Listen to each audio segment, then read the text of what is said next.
welcome back to my channel. I wanted to talk to you guys about something that you may not have heard of, and it is called aphantasia. You may be asking, why do I want to talk to you about aphantasia? Well, first off, it is something that I have. So aphantasia essentially is when you do not visualize things in your mind's eye.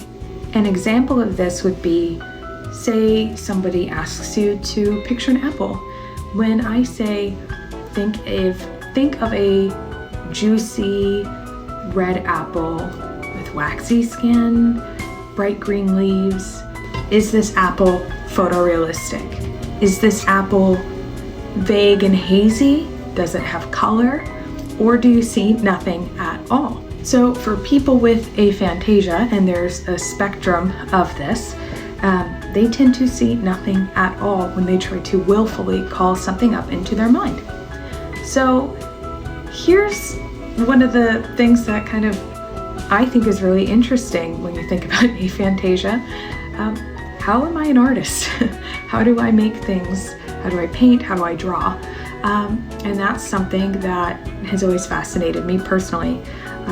For me, the way I have and experience aphantasia, I don't have a complete version of it because while I don't have a lot of visualizing ability in my mind, almost none, I would say like 1% ability to visualize in my mind, I do have other senses that I can kind of call up in my mind that are strong.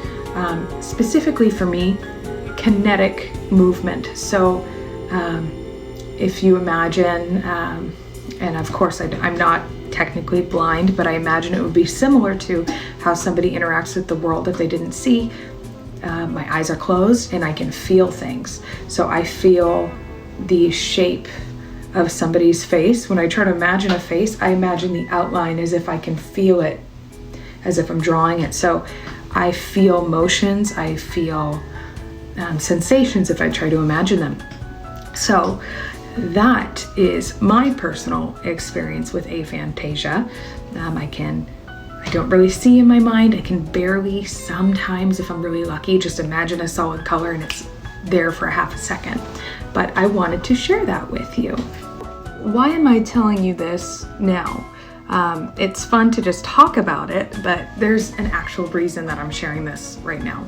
So I was lucky enough to be selected to be in the Extreme Imagination Conference held by the Aphantasia Network.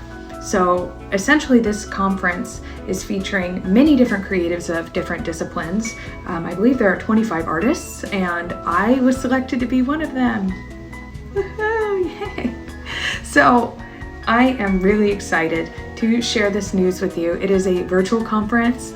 It's going to be October 21st through the 23rd of this year.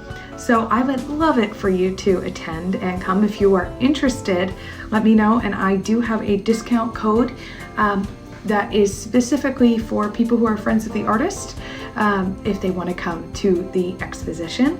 So there will be lots of different speakers there. And there are also people who are what we consider to be hyper fantastic. So basically the opposite of being having aphantasia, which would be very vivid visualizations. So that said, thank you so much for listening to my brief little spiel here, and I hope to see you at the Extreme Imagination Conference. Take care. Bye.